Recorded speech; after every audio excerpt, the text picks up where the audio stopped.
소중한 나. 무한 행복.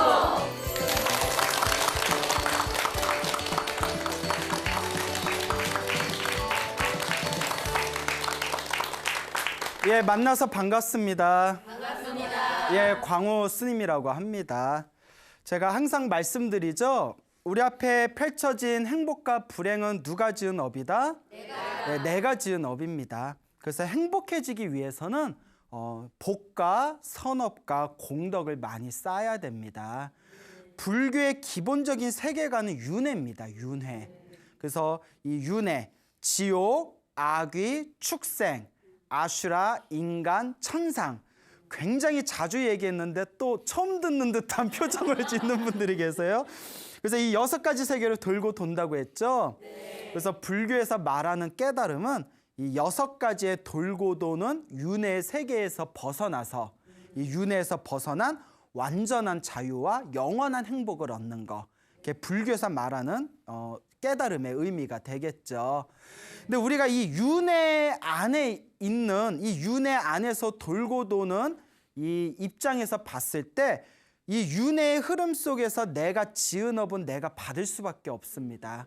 좋은 일도 내가 지은 거고 나쁜 일도 내가 지은 거고. 그래서 어떤 분들은 이런 얘기를 합니다. 인과응보라는 말을 믿을 수가 없다. 이번 생에 못되게 산 사람도 죽을 때까지 편하게 살다 가는 사람이 있는가 하며 이번 생에 정말 정의롭고 착하게 살았는데도 죽을 때 쓸쓸히 외롭게 힘들게 죽은 사람들이 얼마나 많으냐. 인과응보가 있다면 왜 그런 결과가 생기는 것이냐. 그리고 이제 우리 부처님께서는 과거 전생과 다음 생에 이어지는 이 3세 업보의 흐름이 있다고 했습니다. 3세라는 것은 과거, 현재, 미래. 과거의 전생, 현재의 현생, 미래생으로 이어지는 인과 업보의 흐름이 있다는 거예요.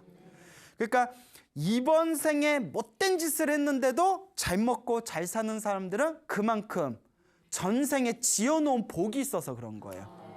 근데 이번 생에 다 까먹었으니까 다음 생에는 어떻게 되겠어요? 괴롭고 힘들게 살아가겠죠. 이번 생에 착하게 살았는데도 힘들고 괴롭게 살아가신 분들은 전생에 지어놓은 빚이 많아서 그래요. 그러니까 이번 생에 다 갚았거나 이번 생에 잘 풀어낸 사람들은 다음 생에 어떻게 될까요? 예, 자기가 이번 생에 착하게 살았던 공덕을 다음 생에라도 받게 되는 거죠. 근데 여기에 문제가 뭐냐면 우리가 전생을 몰라요. 다음 생 알아요? 몰라요? 몰라요. 전생도 모르고 다음 생도 모르니까. 그러니까 어떤 분이 이런 얘기해요. 아니 막말로 내가 전생에 뭐 했는지도 모르는데 이번 생에 내가 왜 이런 일을 당해야 되냐고. 아니 막말로 내가 다음 생에 뭐가 될지 모르는데 이번 생에 뭘 잘 닦아봤자 뭐 하냐고. 이런 극도의 어리석은 생각을 일으키는 분들이 있어요. 잘 보세요. 여러분들이 술에 취해가지고 술에 완전히 취해서 정신을 잃을 정도로 술에 취했어요. 흔히 우리가 필름이 끊겼다고 표현하고요. 그리고 또 전문 용어로 꽐라됐다 하죠. 꽐라됐다. 꽐라 막 이렇게 꽐라됐다 그러잖아요. 술을 너무 많이 마셔서 이제 꽐라가 됐는데 술에 취한 상태에서 사람을 쳤어요. 사람을 폭행을 했어요.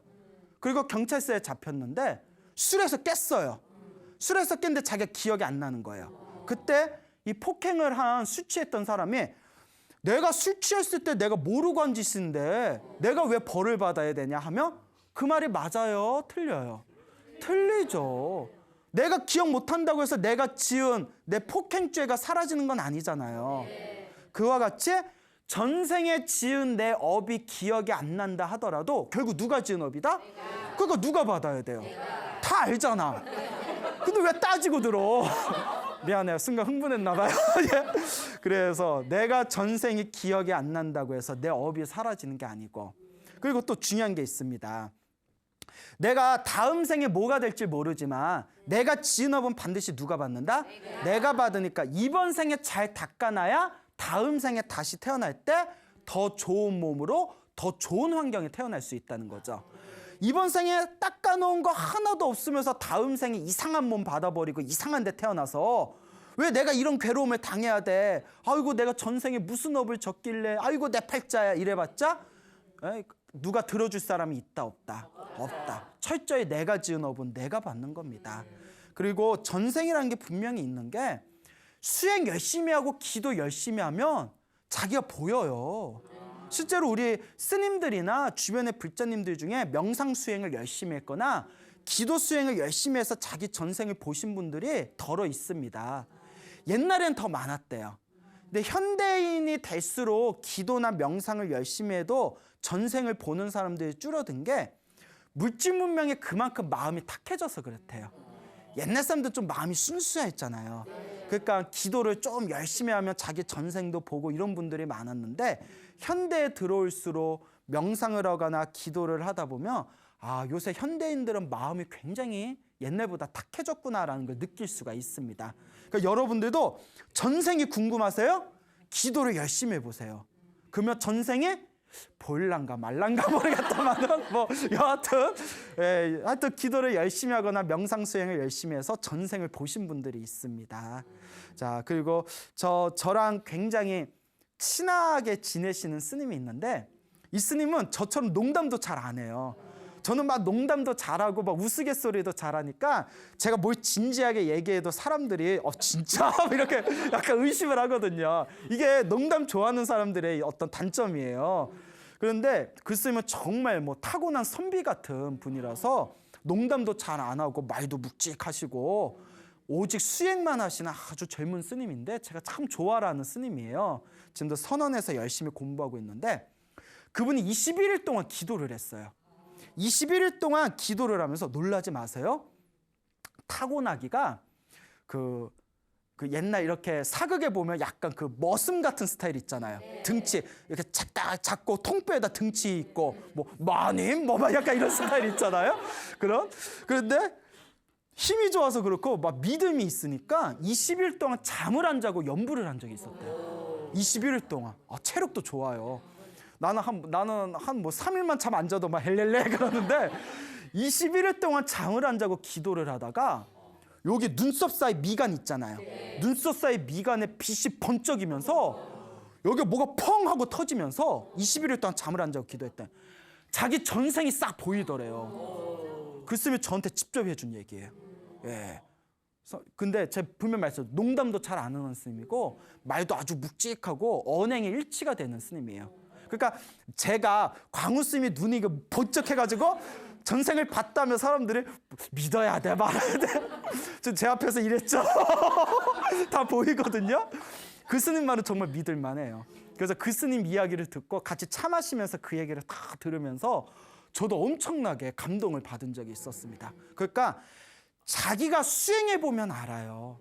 왜 직접 수행도 안 해봤으면서 전생이 있니 없니, 윤회가 있니 없니, 인과 업보가 있니 없니 왜 의심을 하시냐는 거예요. 불교는 실천의 종교예요. 체험의 종교입니다. 경험의 종교예요. 불교는 믿음의 종교가 아니에요. 믿음의 종교는 무조건 믿어라잖아요. 의심돼도 믿어라잖아요. 불교는 네가 한번 체험해봐라. 네가 수행하고 네가 체험하면 저절로 믿게 되어지는 종교예요. 이런 가르침이 어딨어요. 예? 이걸 전문 용어로 옛날 우리 소시적에는 이걸 전문 용어로 두 글자로 따봉이라고 했거든요. 따봉 하면 막 사람들이 옷 벗고 춤추고 난리 났었어요. 예, 그래서 이 불교는 정말 따봉의 종교다. 자기가 자꾸 재밌으세요? 되게 좋아하시네. 그래서 자기가 체험을 해야 된다. 체험의 종교라는 걸 명심하시기 바랍니다. 저도 여러분들한테 그 소나무에서 여러 가지 신비한 이야기들을 들려드리잖아요. 그게 저도 기도해봐서 체험한 게 있어서 그런 거거든요. 제가 체험한 게 있기 때문에 그런 어떤 신비한 기적이나 불보살의 어떤 신비스러운 가피를 들으면 내가 체험한 게 있기 때문에 의심이 안 되는 거예요. 충분히 있을 수 있는 일이고 실제로도 우리 기도를 열심히 하는 불자분들이 지금도 체험하고 있는 현상들입니다. 그러니까 여러분들도 그냥 머리로 입으로 불처님의 가르침을 이론으로 따지지 마시고 열심히 수행하고 닦아나가며 몸으로 체험하고 마음으로 느껴지는 바가 분명히 있을 겁니다. 알겠죠? 예. 자, 그래서 부처님 당시에 그 어느 한 소녀가 있었어요. 여자가 있었는데 맞아요. 예뻤어요. 항상 이 이야기에 예쁜 아가씨들만 나오잖아요. 이 소녀가 있었는데 이 소녀가 어느 날 그 이제 결혼할 때쯤이 되었을 때 그 7층 집에 이제 7층 꼭대기에 방이 있었습니다. 7층 꼭대기 방에서 이렇게 창문을 이렇게 바라보고 있는데 거기에 웬 젊은 사냥꾼이 사슴을 수레에다 가득 쌓고 성 안으로 들어오는 모습을 봅니다. 그 사냥꾼의 이름이 꾸꾸다미따였어요. 예, 꾸꾸다미따. 그래서 좀 꿉꿉하죠. 예. 자, 그래서 이제 이름을 꾸꾸라고 할게요. 이 꾸꾸라는 사람이 있었는데 이 꾸꾸라는 이 사냥꾼이 이제 수레에다가 사슴을 잔뜩 이제 끌고 이렇게 쫙 이렇게 들어오는 모습을 보고 소녀가 그 사냥꾼 남자를 보자마자 한눈에 반해버립니다. 한눈에 반해봐. 예. 여러분들 한눈에 반하는 사랑을 믿습니까? 네. 믿어요? 예, 그것도 콩깍지예요, 콩깍지. 경전에는 누군가를 보고 한눈에 확 반해버린 건 전생의 어변이래요. 전생에 이어진 어변이기 때문이랍니다. 예. 그런데 그 어변이 여러분 모든 거엔 반전이 있어요. 좋은 어변이면 다행인데 내가 저 인간한테 왜 한눈에 반했는지 미쳐버리겠다고 후회하시는 그런 불자분들의 상담할 때가 있어요. 어쩌겠어요, 자기 업인데. 그래서 자기 마음에 속지 말아라. 자, 근데 그 소녀가 그 사냥꾼한테 한눈에 반해버립니다. 한눈에 딱 반해버리는데 자기 이제 하녀를 시켜요. 하녀를 이제 불러가지고 너 저 젊은 사냥꾼한테 가가지고 성 밖에 언제 나가는지 한번 알아봐라. 이렇게 이제 지시를 내리죠. 그래서 하녀가 자기 이제 주임 이제 그 딸의 이야기를 듣고 그 사냥꾼한테 싹 가서 그 집으로 언제 돌아갑니까 하니까 뭐 오늘 이거 사냥한 거 다 팔고 하룻밤 지냈다가 내일 아침에나 성 밖에 나갈 생각입니다. 이렇게 답변을 해요. 그래서 하녀가 와서 이제 그 아가씨한테 얘기를 합니다. 아가씨, 제가 물어봤더니 하룻밤 자고 나서 내일 아침에 나간답니다. 그래, 알겠다 해놓고 하녀를 보낸 뒤에 짐을 싸요. 예, 그러니까 어떻게 했죠? 무대책이죠. 짐을 싼 뒤에 그 다음날 아침 몰래 집 밖을 나옵니다. 그 성 밖에 성 밖에 있는 문에 가만히 서 있다가 사냥꾼이 지나가기만 해 기다려요. 가만히 이렇게 기다렸다가 사냥꾼이 이렇게 성 밖으로 나가는 걸 보고 뒤에서 쫄래쫄래 따라갑니다.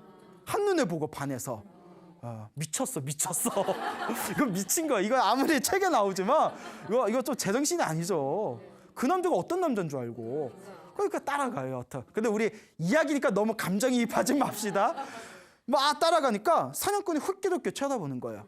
왜 자꾸 따라와요? 이랬더니 사냥꾼이. 그러니까 요 아가씨가 착각하지 마요. 뭐 이러면서 착각하지 마세요. 나 갈 길 있어서 가는 거니까 그냥 가던 길 가세요. 그 남자가 또 이렇게 사냥꾼이 가는데 뒤에서 자꾸 따라오는 거예요. 그 쳐다보면서 왜 자꾸 따라와요? 아니라니까요. 그거 자꾸 가는 거예요. 이제 한참 가다가 드디어 아가씨가 뒤에서 딱 말을 건넵니다. 행운이 넝쿨째 굴러 들어왔으니 내쫓지 마시고 어서 붙드십시오 이러는 거예요. 야, 작업 거는 거야. 작업 멘트죠. 내가 행운이 넝쿨째 들어왔으니까 어서 잡아라. 그 이제 남자가 그 말뜻을 알고 그러면 내 옆에 앉으세요. 수레 옆에 앉으세요. 뭐 또 옆에 앉으세요 해가지고 이제 옆에 탁 앉아서 이제 사냥꾼의 집으로 갑니다. 아가씨 그 여자네 집은 난리가 난 거죠. 아침에 갑자기 딸이 사라져서 아무리 백방으로 찾아도 찾을 수가 없었대요. 그래서 결국 딸이 죽었구나 생각을 했답니다. 근데 이 이야기가 보면서도 저도 좀 찝찝한 게 부모는 뭔 죄야? 그렇잖아요. 부모는 뭔 죄야? 어쨌거나 이제 그 남자를 사냥꾼에 따라서 거기서 이제 살림을 차립니다. 살림을 차려서 이제 애를 낳는데 아들만 7명을 낳았대요. 아들만. 왜 이렇게 좋아요? 사냥꾼이라서 힘이 좋아. 예? 사냥꾼에서 힘이 좋아. 예? 그래서 이제 7명이나 낳았대요. 7명. 그래서 럭키 7 막 이러잖아요. 7명의 이제 아들을 낳아가지고 되게 좋아하셔. 예? 그래서 이제 아들이 다 커서 또 며느리 7명을 받아들였답니다. 그러니까 몇 명이 같이 사는 거예요? 예, 그렇죠. 예. 왜 아빠 엄마를 빼? 예? 그래서 이제 사냥꾼, 그다음에 이제 그 아가씨였던 아내, 7명의 아들, 7명의 며느리하고 이렇게 이제 대가족이 살게 되었는데, 이제 거기는 이제 사냥꾼을 어부로 삼는 거죠. 그렇게 이제 긴 시간이 지난 뒤에 부처님께서 어느 날 숲속에서 깊은 명상에 들어가십니다. 그 아침에 탁 이렇게 눈을 뜨시면서 오늘 부처님과 인연 있는 사람이 누가 있을까? 부처님과 인연이 있어서 오늘 깨달음을 얻을 만한 중생이 누가 있을 것인가 하고 천안통의 눈으로 중생들을 살펴봤답니다. 그때 그 사냥꾼의 집안이 딱 부처님의 천안통에 딱 걸리게 된 거예요. 아, 오늘 저 사냥꾼의 집안의 사람들이 부처님의 가르침을 만날 수 있는 그 깨달음을 얻을 수 있는 인연이 있구나. 오늘 마땅히 저 사람들을 제도해야 되겠다. 부처님이 딱 천안통으로 꿰뚫어 보신 뒤에 부처님께서 딱 그 이제 숲을 걸어가지고 그 사냥꾼이 있는 집에 있는 곳으로 이제 들어서게 됩니다. 이렇게 사냥꾼이 있는 집 근처에 가만히 가봤더니 주변에 사냥꾼이니까 짐승들을 잡기 위해서 여기저기 그물이 쳐져 있는 거예요. 근데 그날따라 그물에 짐승들이 하나도 안 걸렸대요. 그래서 부처님이 그 그물들을 바라보면서 일부러 그물이 있는 자리에다 부처님이 발자국을 남기면서 길을 걸으셔서 일부러 발자국을 남기고 저쪽 끝에 있는 나무에서 편안히 이렇게 앉으셨대요. 그래서 이제 아침이 이제 지나고 이제 낮이 될 무렵에 이 사냥꾼이 이제 그물에 밤 동안에 그물에 짐승들이 걸렸나 싶어서 숲에 들어가서 그물을 살펴봤는데 짐승이 그날따라 하나도 안 걸려 있는 거예요. 아니, 어떻게 오늘따라 짐승이 안 걸리지 하고 가만히 봤더니 그물 옆에 발자국들이 있는 거예요. 사람 발자국에. 누가 내 짐승들을 다 낚아채거나 풀어줬구나. 내가 가만두지 않으리라 하고 이렇게 발자국을 찾아갔더니 나무 밑에서 부처님이 이렇게 깊은 명상에 들어가 있는 모습을 봅니다. 그때 이 사냥꾼이 저 사람이 내 사냥꾼을 다 낚아챘구나. 저놈이 원흉이구나 하면서 화가 갑자기 솟구치면서 부처님을 죽이려고 화를 쏘려고 합니다. 그래서 화살을 빼가지고 화살을 당겨서 부처님한테 화살을 쏘려는 순간에 부처님이 이제 그걸 다 꿰뚫어 보시잖아요. 그때 부처님의 신통력을 발휘해서 그 사냥꾼이 활을 들고 있는 상태에서 몸을 마비시켜 버립니다. 몸을 마비시켜 버려요. 그 사냥꾼이 쏘지도 못하고 활을 내려놓지도 못하고 몸을 덜덜덜 떨면서 마비되니까 자, 입에서 막 침이 질질 흘러나오면서 몸이 막 찢기는 고통을 막 느끼더래요. 그 뭐 어쩔 줄 모르고 있을 때 그때 이제 점심때가 됐는데 그물을 살펴보러 간 남편이 안 오는 거예요. 그러니까 이제 그 아내가 아들 7명한테 얘들아 아버지가 오지 않으니까 아버지 좀 찾아봐라 이렇게 얘기를 했대요. 그 아들 7명이 이제 다 도구를 챙기고 아버지를 이렇게 찾으러 갔는데 저기에 보니까 아버지가 막 활을 쏘려고 이렇게 멈춰서 막 침만 질질 흐르고 있는 걸 보고 이제 그걸 오해하고 저 나무 위에 앉아 있는 사람이 우리 아버지의 왼수인가 보다. 가만두면 안 되겠다고 7명이 다 아버지 옆에 가서 활을 7명이 다 부처님을 해서 활을 쏘려고 포즈를 취합니다. 활씨를 확 당기는데 또 부처님이 어떻게 하셨을까요? 신통으로 마비를 시켜버려요. 야, 딱 마비를 시켜버리니까 이 아버지를 포함해서 7명의 아들까지 온몸이 이제 마비가 돼서 활을 내려놓지도 못하고 활을 쏘지도 못하고 입에서 침을 질질 흘리면서 몸이 찢기는 고통을 당한 채 마비가 된 거예요.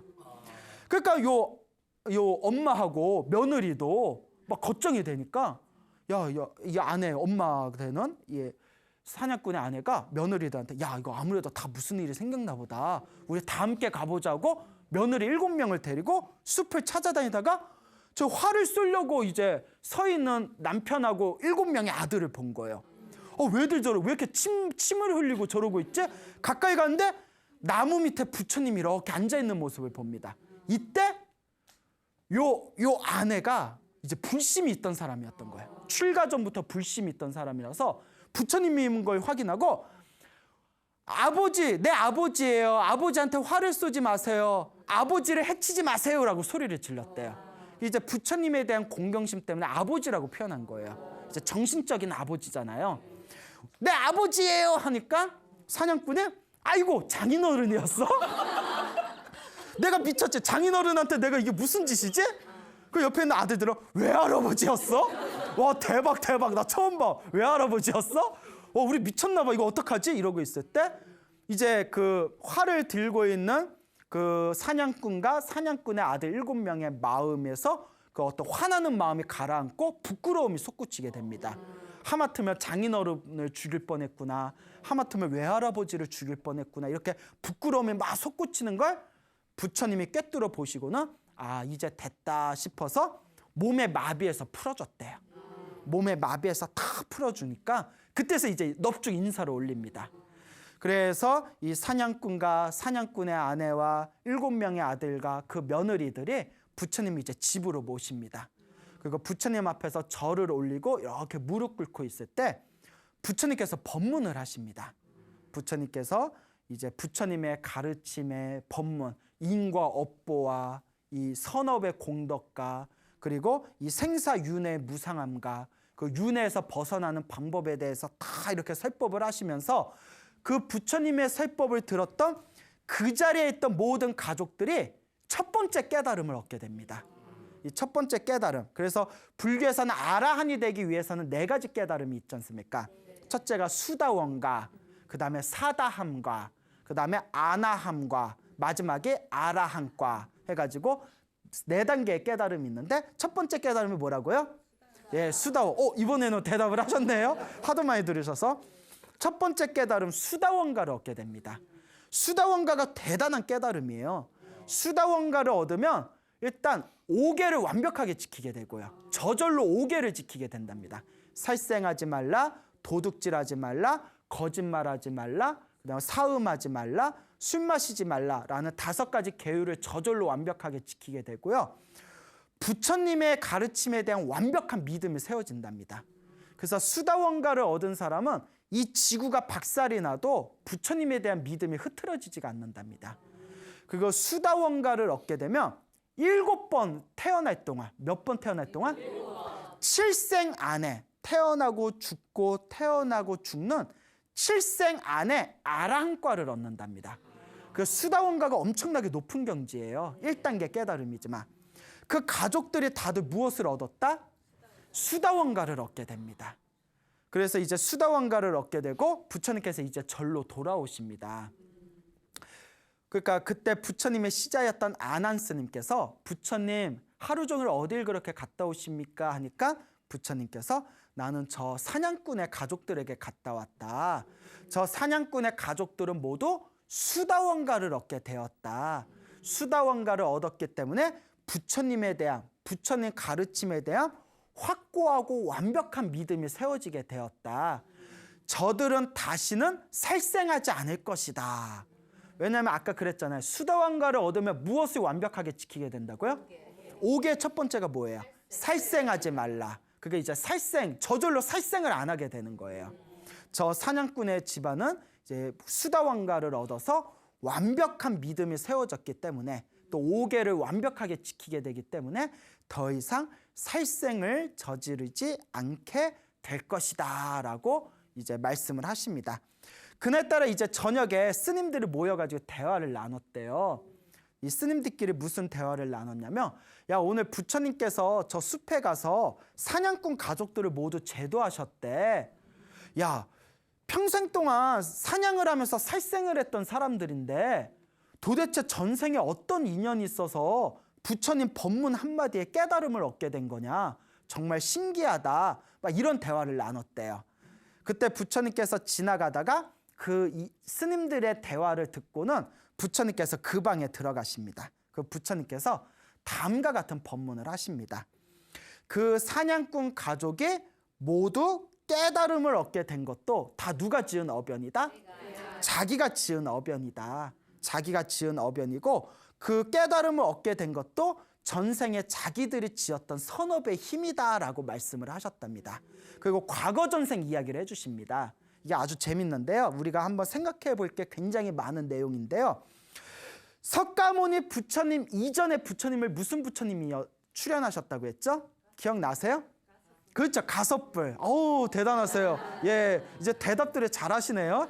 자, 부처님 석가모니 부처님 이전에 이 세상에 오셨던 부처님이 가섭부처님이세요. 가섭 부처님 시대 때 있었던 일이랍니다. 가섭 부처님이 이제 세상을 떠나시고 열반에 드셔서 이제 가섭 부처님 몸에서 수많은 사리가 나왔대요. 그때 어느 한 나라에서 그 가섭 부처님의 사리로 이제 사리탑을 만들기로 했답니다. 이제 사리가 많으니까 아마 또 나눠서 사리탑을 만들었겠죠. 그래서 그 나라에서 사리탑을 만들 때 부처님의 사리탑이니까 아름답고 크게 웅장하게 만들자 계획을 세워서 설계도를 준비하고 어떻게 만들 거고 또 어떻게 이것을 운영할 것인가를 고민을 하면서 설계도에 따라서 계획을 세웠더니 사리탑을 짓는데 큰 돈이 들더래요. 그래서 이제 큰 돈이 드니까 우리 중생들이 복을 지으려는 마음으로 화주를 받아서 시주를 받아서 사람들에게 시주를 받아서 사리탑을 만들자 계획을 세웁니다. 그래서 이 시주자를 모아서 시주자들의 대표를 뽑기로 했어요. 그러니까 수많은 시주자들이 있을 거 아니에요.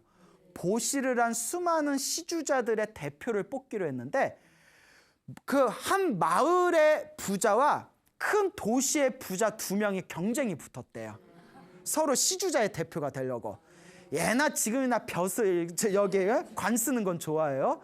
그래서 이제 서로 대표가 되기 위해서 이제 서로가 이제 협상을 하게 되거든요. 그래서 마을 부자는 나는 얼마를 내겠다. 그 도시 부자는 그러면 나는 얼마를 내겠다. 근데 아무리 생각해도 마을 부자가 도시 부자보다는 돈이 부족하거든요. 내가 아무리 전 재산을 다 낸다 하더라도 큰 도시에 있는 부자는 내가 이길 수가 있다 없다? 없다. 그러니 마지막 내가 마지막 승부를 걸겠다.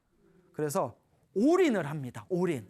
마지막 게임이죠. 올인을 합니다. 무엇을 올인하냐면 나는 나의 전 재산과 함께 나와 내 아내와 7명의 아들과 7명의 며느리가 이 사리탑의 노예가 되겠다.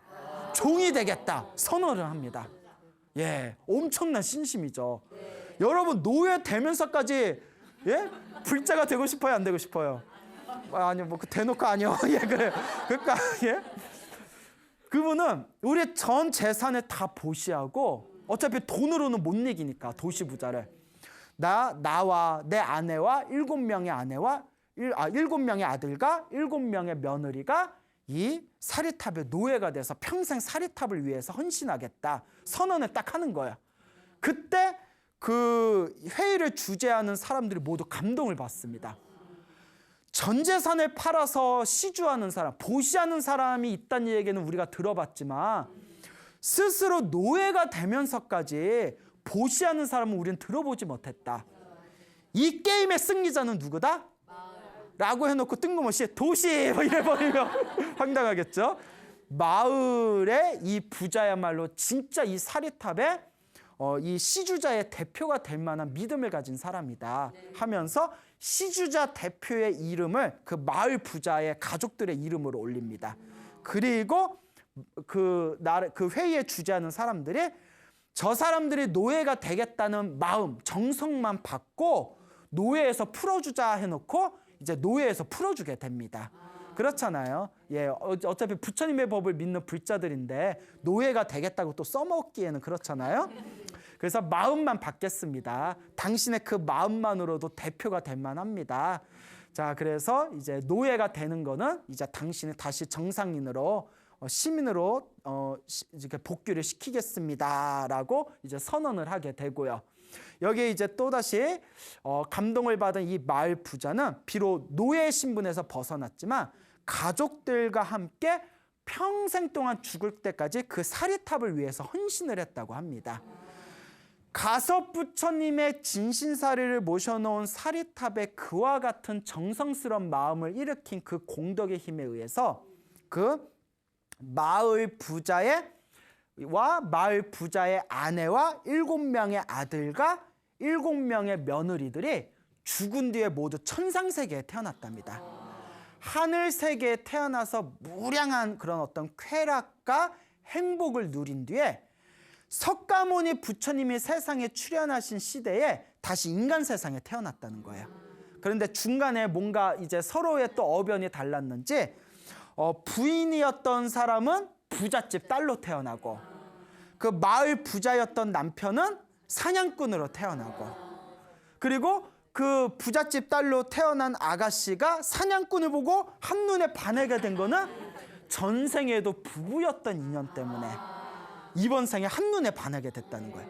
한눈에 보고 반했던 것은 전생에 그렇게 또 금실이 좋았나 봐요. 그 7명의 아들도 이번 생에 7명의 또 아들로 태어나게 되고, 그 7명의 며느리도 다른 집안에 각기 인간 세상에 태어났다가 서로 만났다는 거예요. 그러니까 끼리끼리 전생의 업보대로 만나는 거예요. 이 어변대로 만나는 겁니다. 이렇게 부처님의 인과 어변의 가르침을 이렇게 곰봐보면 세상에 허투루 흘러가는 인연이 하나도 없어요. 좋은 인연은 좋은 인연대로 아름답고, 나쁜 인연은 나쁜 인연대로 내가 또 풀어야 할 숙제고, 나에게 주어진 모든 어변이 허투루 흘러가는 게 없구나. 그러니까 여러분, 나에게 닥친 나쁜 인연도 피하려 해서는 안 돼요. 피할 수가 없어요. 내가 풀어야 할 숙제이기 때문에. 좋은 인연은 좋은 인연대로 포용할 줄 알아야 되고, 나쁜 인연은 나쁜 인연대로 또 포용할 줄 알아야 되고, 이게 바로 불교에서 말하는 어변의 이치입니다. 그래서 이번 생에 부부와 다시 7명의 아들과 며느리로 만난 이 대가족들은 과거 전생에 가섭 부처님의 사리탑에 헌신한 강력한 공덕의 힘에 의해서 석가모니 부처님의 법문 한마디에 그 자리에서 깨달음을 얻을 수 있었던 것이다 라는 법문을 제자들에게 설하십니다. 이 이야기를 통해서 와, 세상에 이 모든 내 앞에 펼쳐진 이 모든 흐름이라는 것이 다 내가 지은 어변의 흐름이구나. 우리가 다시 한번 되새겨 봐야 됩니다. 자, 그래서 내가 지은 이 어변이라는 것, 내가 지은 이 업의 씨앗이라는 것은 결코 허투루 지나가지 않는다라는 걸 계속 반복해서 여러분들에게 말씀을 드렸고요. 자그마한 복, 자그마한 선업, 자그마한 공덕, 자그마한 인연조차도 부처님은 절대 그걸 소홀히 하지 말라고 하셨습니다. 우리가 사실 금방 말한 사리탑의 공덕의 이야기는 우리가 실천하기 힘들잖아요. 전 재산을 다 파는 것도 모자라서 스스로 노예까지 돼야 되잖아요. 여러분 그럴 수 있어요, 없어요? 예, 그래요. 딱 봐도 안 될 것 같아요. 예, 안 될 것 같아. 근데 저 같아도 좀 어려울 것 같아요. 예? 저 같아도 스님이지만 내가 노예가 돼서 내가 노예가 되면서까지 사리탑을 내가 이렇게 모시겠다. 그런 거는 정말 마음 내기가 힘들지 않습니까? 자, 근데 이렇게 힘들고 어렵게 마음을 내야만 공덕이 있는 게 아니다. 부처님의 가르침이 너무 좋은 게 가성비가 뛰어나요. 뭐가 뛰어나다? 가성비가 뛰어납니다. 뭐 1+1 들어보셨죠? 이거 1+1 수준이 아니에요. 자그마한 공덕도 내가 정성만 있으면 어마어마하게 무량한 큰 복을 받을 수 있는 게 부처님 가르침입니다. 그래서 부처님 당시에 부처님께서 어느 마을에 가셔서 다음과 같은 법문을 하십니다. 아주 유명한 법문이신데요. 내가 스스로 복만 짓고 다른 사람에게 복을 지으라고 권하지 않으면 재복은 있지만 인복이 없다. 내가 복은 짓지 않고 다른 사람에게 복 지으라고 권하기만 하면, 그러니까 나는 짓는 것도 없이 야, 복 좀 줘 권하기만 하면 인복은 있지만 재복은 없다. 내가 복을 짓지도 않고 남에게 지으라고도 얘기를 안 하면 그 사람은 다음 생에 태어날 때 재복도 없고 인복도 없을 것이다. 내가 복도 짓고 남한테 복 지으라고 권하면 그 사람은 태어날 때마다 재복도 있고 인복도 있을 것이다 라는 법문을 하십니다. 근데 우리가 저 사람 항상 주변에 사람이 바글바글거리고 인복은 있는데 이상하게 사업이 안 되고 일이 안 풀리는 사람들이 실제로 있잖아요.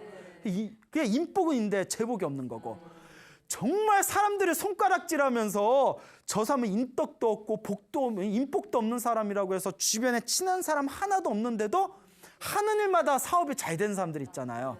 그 재복은 있지만 인복은 없고, 뭐 이런 이치가 있나 봐요. 인복도 없고 재복도 없는 또 그런 사람도 있고. 예. 자, 그런데 이와 같은 부처님의 법문을 듣고 어떤 사람이 이렇게 감동을 받았대요. 그러면 지금이 기회다. 부처님과 스님들이 우리 마을에 오셨을 때 내가 제복도 짓고 인복도 지어야 되겠다라는 생각이 들어서 부처님께 다가가서 공양청을 합니다. 부처님, 내일 점심에는 부처님과 스님들을 모시고 공양을 올리고 싶습니다. 허락해 주십시오 하니까 부처님께서 그래, 스님들 몇 명이나 이렇게 초청하겠냐, 다 오십시오 이랬대요. 뭐 몇백 명이다 몇천 명이다 다 오십시오. 그러니까 이제 부처님이 세게 나가는 거예요. 그래서 부처님께서 미소를 지으면서 고개를 끄덕이면서 침묵으로 허락을 하셨대요. 그러니까 이제 내일 공양 준비를 해야 되니까 이제 자기가 이제 공양 준비를 하면서 자기가 물론 이제 공양 올릴 재료들을 다 이제 준비를 하면서 또 사람들한테 복을 권해야 되잖아요. 그래서 큰 항아리를 몇 개를 준비해가지고 마을 곳곳을 돌면서 사람들한테 내일 부처님과 수많은 스님들이 공양을 오실 겁니다.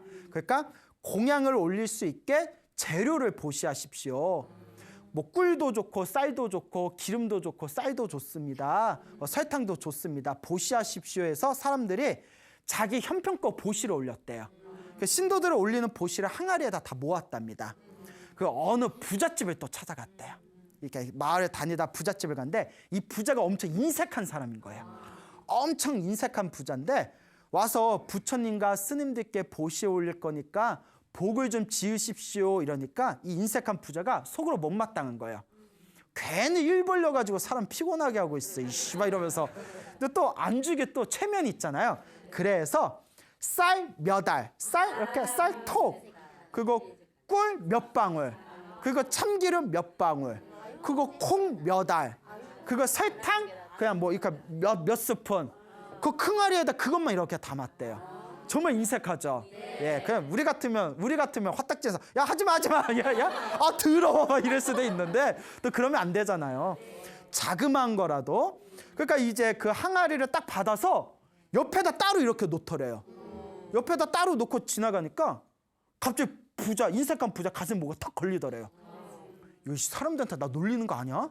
자기가 넣은 그 얼마 안 되는 항아리를 옆에다 딱 놔버리니까 이거 사람들 앞에서 막 나 비방하고 나 놀리려는 거 아니야? 뒷담화하려는 거 아니야? 그래서 하인을 부릅니다. 하인한테 야, 저 사람 뒤따라가서 무슨 짓 하는지 봐라.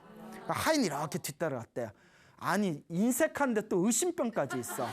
예? 뭐 양아치니? 뭐 이러잖아요. 그렇잖아요. 성격 이상해. 그렇죠.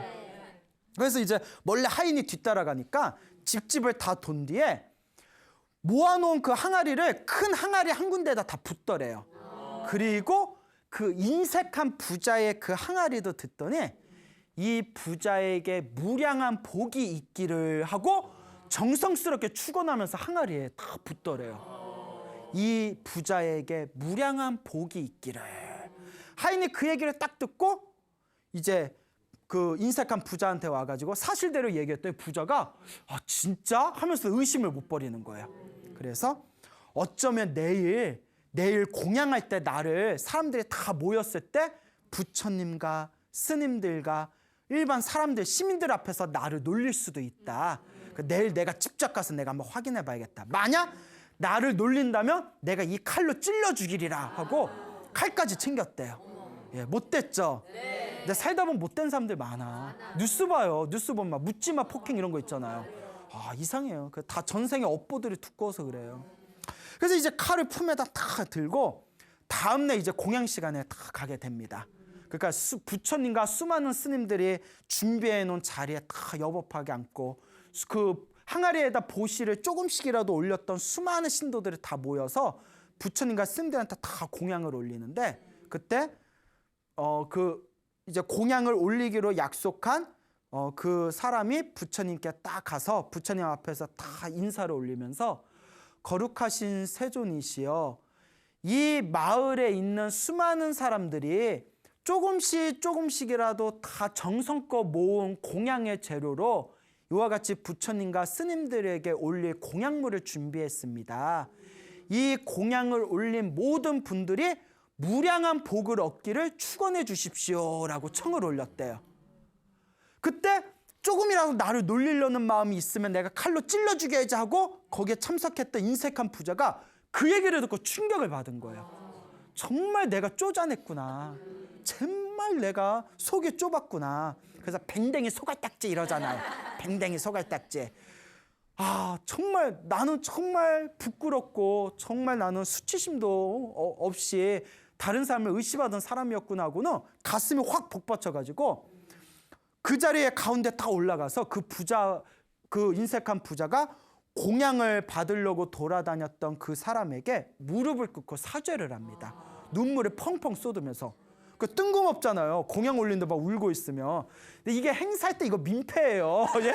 그렇잖아요. 행사 치르는데 와서 막 울고 있으면 이거 민폐예요, 민폐. 이걸 두 글자로 우리가 전문 용어로 진상이라고 하죠. 진상. 예? 부자들 공양 올리는데 올라와서 막 울고 있으면 어떡해. 사람들이 막 웅성웅성 거리는 거예요. 그래가지고 웅성웅성 거려서 이제 왜 그러십니까? 왜 그러십니까? 했더니 이제 이 사람이 솔직하게 자기의 이야기를 했답니다. 내가 이런 일이 있어서 칼을 품고 왔습니다. 너무나 제가 부끄러워서 눈물을 흘리는 겁니다. 했더니 부처님께서 옆에서 그 이야기를 다 듣고 얼마나 아름다워요. 진상이지만 아름답잖아요. 예? 너무나 그 아름다운 모습에 일단 행사는 훈훈하게 끝내야 될 거 아니에요. 부처님께서 환한 미소를 지으면서 참으로 착하도다. 참으로 착하도다. 사소한 선업이라고 하더라도 절대 소홀하게 생각하지 말아라. 부처님과 스님들께 공양을 올리는 것은 아무리 사소한 선행이라고 하더라도 결코 작은 일이 아니다 하면서 유명한 말씀을 남깁니다. 자그마한 선업이라도 꾸준히 짓는다면 마치 뚜껑을 덮지 않은 항아리에 빗물이 차서 언젠가는 흘러넘치는 것과 같다. 그와 같이 현명한 사람은 자그마한 공덕이라도 꾸준히 짓는다면 크나큰 복덕을 쌓게 될 것이다. 사소한 선업이라도 소홀히 하지 말아라 라고 말씀을 하셨습니다. 자, 우리 불자들이 가끔 살아가다 보면 복을 많이 지으십시오 라는 이야기를 듣다 보면 쓰는 제가 가진 게 없어서 나중에 잘 되면 복 짓겠습니다. 나중에 잘 되면 복 짓겠습니다 하는 분들이 있어요. 예, 그건 옳은 마음이 아니에요. 1,000원이라도 100원이라도 부끄러워하지 마시고 지금 형편껏 하시면 돼요. 콩 하나라도 쌀 한 톨이라도 형편껏 하시면 돼요. 그렇다고 이 말 듣고 집에서 콩 하나 이렇게 들고 와서 대웅자에다 콩 하나 이렇게 올려놓고 또 그러면 조금 거시기 하죠. 그런데 형편껏 하시면 돼요. 100원짜리 동전 하나도 부처님은 작다고 얘기하지 않습니다. 부처님은 신도들의 진실한 마음에 담긴 공양을 적대 작다고 얘기하지 않습니다. 오로지 그 전성을 볼 뿐입니다. 그러니까 복을 짓는 불자분들은 자그마한 거라도 절대 소홀히 하지 마시고 꾸준히 한결같이 복을 짓는 마음을 일으키시기 바랍니다. 그 복도 결국은 누가 받는다? 자기가 받게 되고 그 지어놓은 자그마한 복의 씨앗이 인연이 돼서 언젠가는 그 자그마한 복덕으로 어마어마하게 위대한 깨달음까지 얻을 수가 있게 된다라는 부처님의 가르침을 결코 잊지 마시길 바랍니다. 네. 알겠죠? 네. 여러분, 행복해지고 싶습니까? 네. 행복한 삶을 창조하고 싶습니까? 네. 복을 지으십시오. 선업을 지으십시오. 공덕을 쌓으십시오. 복과 선업과 공덕의 힘이 여러분들을 진정한 행복의 길로 이끌어 줄 것입니다. 오늘 여기서 마치겠습니다. 소중한 나! 무한 행복!